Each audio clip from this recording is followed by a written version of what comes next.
बिस्मिल्लाहिर्रहमानिर्रहीम। अस्सलामु अलैकुम वरहमतुल्लाहि वबरकातुहू। जी डियर स्टूडेंट्स, मैं हूं आपका फिज़िक्स टीचर मोहम्मद सुफियान। आज हम लोग 9th फिज़िक्स चैप्टर नंबर 4 का टॉपिक 4.4 पढ़ने जा रहे हैं। टॉपिक का नाम हमारे पास है कि टॉर्क और moment of a force. Torque भी बोलते हैं या फिर इसका दूसरा नाम क्या होता है, मोमेंट ऑफ अ फोर्स। हम यहाँ से शॉर्ट क्वेश्चन को भी देखेंगे और किस तरह से जहाँ से एमसीक्यू बन सकते हैं उनको भी हम इस टॉपिक में डिस्कस करेंगे।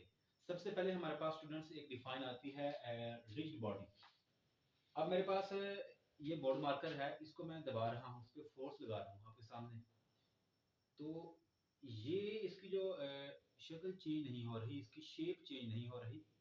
इसका मतलब ये हुआ कि अगर मैं किसी ऐसी बॉडी हो जिस पे मैं फोर्स लगाऊं और वो अपनी शेप चेंज ना करे, ठीक है, उनके जो डिस्टेंस के जो पॉइंट्स के दरमियान जो डिस्टेंस है, ये बहुत से जो है हमारे पास एटम से मिलके बना हुआ है, ठीक है। अब जो हमारे पास जो पार्टिकल्स हैं जिनसे ये मिलके बना है, अगर मैं इसको दबाऊं तो उन जो पार्टिकल्स के दरमियान का जो डिस्टेंस है वो चेंज ना हो, तो हम कहेंगे कि ये हमारे पास रिजिड बॉडी है। हमने ये सीखा कि अगर वो जिस्म, वो बॉडी जिस पे हम फोर्स लगाएं या एक या ज्यादा फोर्सेस लगाएं तो अपनी शेप को चेंज ना करे, तो वो हमारे पास रिजिड बॉडी है। या हम इसको इस तरह से भी कह सकते हैं कि अगर मैं इस पे फोर्स लगाऊं तो इनके जो पार्टिकल के दरमियान डिस्टेंस है वो चेंज ना हो, तो मैं इसको रिजिड बॉडी कहूंगा। कि वो जिसम जो फोर्स या फोर्सेस की जेर तहत अपनी शक्ल चेंज नहीं करता, ठीक है, उसको क्या बोलते हैं, रिजिड बॉडी। तो हमारे पास डिफाइन है कि a body composed of large number of small particles. मैंने कहा कि जैसे मेरे पास ये बोर्ड मार्कर है, इसमें ये बहुत से छोटे इसमें पार्टिकल्स मिल के ये बनी हुई है। Large number of small particles, के बहुत ज्यादा स्मॉल पार्टिकल्स से मिलके बनी है। If the distance between all pair of particles, जो दो इकट्ठे पार्टिकल्स हैं उनके दरमियान जो डिस्टेंस होगा of the body do not change, उसने कहा कि जो साथ साथ जो पेयर ऑफ पार्टिकल्स हैं उनके दरमियान जो डिस्टेंस है वो चेंज ना हो। कब चेंज ना हो, बाय अप्लाइंग अ फोर्स, जब मैं उस पे फोर्स लगाऊं, then it is called rigid body. तो इसको मैं रिजिड बॉडी कहूंगा। इसका मतलब ये हुआ कि यहाँ से एक और बात हमें मिल गई कि जो हमारे पास रिजिड बॉडी होती है उसके जो पेयर ऑफ पार्टिकल्स उनके दरमियान जो डिस्टेंस होता है वो हमारे पास उनके दरमियान डिस्टेंस नहीं होगा, या डिस्टेंस हमारे पास जीरो होगा। अगर उसको दबाएं तो उनके दरमियान डिस्टेंस वो चेंज ना हो। अगर एक पार्टिकल हमारे पास ऐसे हो, एक यहाँ पे दूसरा यहाँ पे है, अगर मैं यहाँ पे फोर्स लगाऊं तो ये एक दूसरे के नजदीक आ रहे हैं और इनके दरमियान जो डिस्टेंस है वो आहिस्ता आहिस्ता कम होता जा रहा है। अब मैंने जब इसको दबा दिया, अब मैं इसको मजीद जब फोर्स लगाऊंगा तो ये जो हमारे पास उसकी जो हैट है, उसकी कैप है, ये मजीद अपनी जगह चेंज नहीं कर रही। तो ये हमारे पास ये इसकी एग्जांपल हो सकती है कि जिस तरह हमारे पास ये बोर्ड मार्कर और कैप के दरमियान जब मैं दबाता हूँ तो मजीद ये डिस्टेंस जो है चेंज नहीं हो रहा, तो इसको मैं रिजिड बॉडी कह सकता हूँ। उसके बाद हमारे पास इसमें एग्जांपल मैंने दे दी पत्थर की और ईंट की, कि पत्थर और ईंट जो है इनको अगर हम दबा भी दें या दीवार को दबाएं तो हमारे पास डिस्टेंस इनके दरमियान चेंज नहीं होता पार्टिकल के दरमियान। या अगर हम इसको रीजनेबल हद तक हम फोर्स या लगाएं तो एक सिंगल फोर्स हो या ज्यादा फोर्सेस हो तो ये अपनी शेप चेंज नहीं करेगी, तो इसको हम क्या बोल देंगे, ये हमारे पास एक रिजिड बॉडी है। उसके बाद हमारे पास बहुत ही इंपॉर्टेंट डिफाइन है axis of rotation. Axis of rotation को हम सिंपल ये कह सकते हैं कि जिस एक्सिस के गिर्द कोई चीज मूव करती है तो वो एक्सिस ऑफ रोटेशन होता है। जिस तरह से हमारे पास सर्कुलर मोशन हमने पढ़ी थी और उसके बाद हमने पढ़ी थी रोटेटरी मोशन। तो रोटेटरी मोशन में जिस तरह से ऑब्जेक्ट अपने ही एक्सिस के गिर्द घूमता है, तो इस वो जिस एक्सिस के गिर्द घूमता है तो उसी एक्सिस को हम क्या बोलते हैं कि एक्सिस ऑफ रोटेशन। अब यहाँ पे उसने जो बुक पे बताया है कि consider a rigid body rotating about a line. फर्ज करें कि कोई रिजिड बॉडी है हमारे पास, ये कोई हमारे पास कोई रिजिड बॉडी है, या इसको मैं गोल ही बना देता हूँ, रिजिड बॉडी है।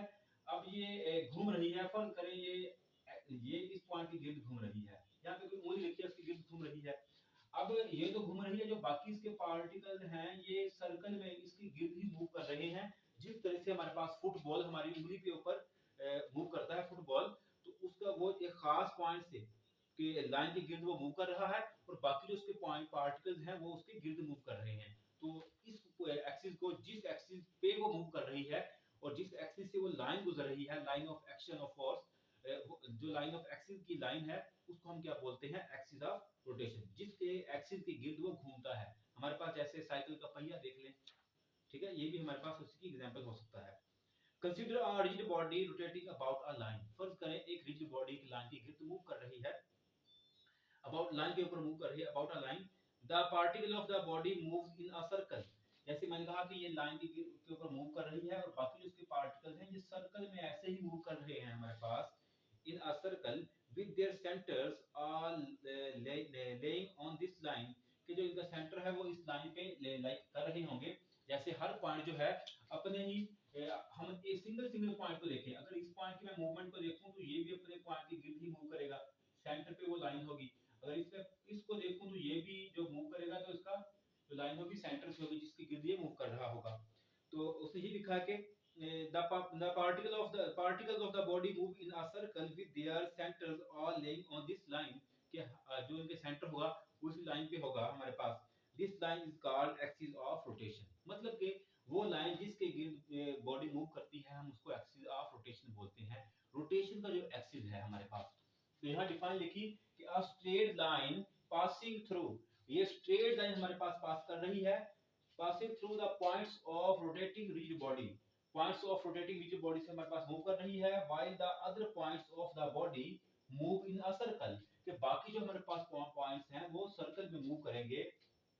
तो अबाउट द एक्सिस, तो इसको हम क्या बोलते हैं कि हमारे पास ये एक्सिस ऑफ रोटेशन है। सिंपली वो एक्सिस के जिसके गिर्द कोई बॉडी मूव करती है तो वो हमारे पास एक्सिस ऑफ रोटेशन है।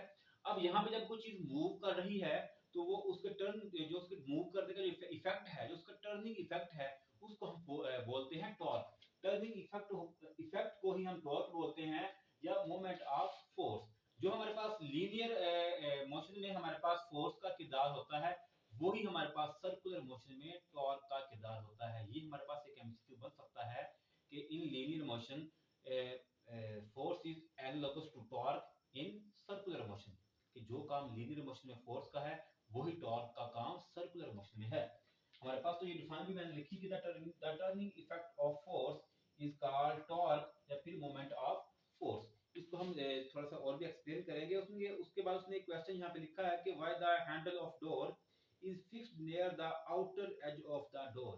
उसने कहा कि जो हमारे पास दरवाजा होता है, जो उसका हैंडल होता है जिससे हम पकड़ के दरवाजे को बंद करते हैं या खोलते हैं, तो वो उसके आउटर एज पे ही क्यों होता है, और जहां पे हमने लकड़ी के साथ उसको लगाया होता है उसके नजदीक क्यों नहीं होता, ये उसने क्वेश्चन पूछा है।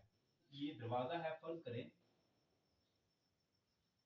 यहाँ से ये दरवाजा लगा हुआ है दीवार के साथ, और यहाँ पे ही हम क्यों वो हैंडल लगाते हैं जिसको हम पकड़ के दरवाजे को ओपन करते हैं या क्लोज करते हैं, क्योंकि हमारे पास यहाँ पे फोर्स लगानी आसान होती है बजाय इसके यहाँ पे फोर्स लगाने के। इसलिए यहाँ पे दरवाजा फोर्स लगा के इजीली खुल जाता है। यही वजह है कि हमारे पास उस पॉइंट की जो लोकेशन है वो बहुत इंपॉर्टेंट है, और इसको बुक के में इस पॉइंट को हिंज कह रहा है। अगर आपको दरवाजे को यहाँ से पकड़ के बंद करेंगे या खोलेंगे तो बड़ा मुश्किल से बंद होगा, तो इस पॉइंट से जब हम इसको पकड़ के बंद करेंगे या ओपन करेंगे तो हमारे लिए इजीली बंद या ओपन हो जाएगा।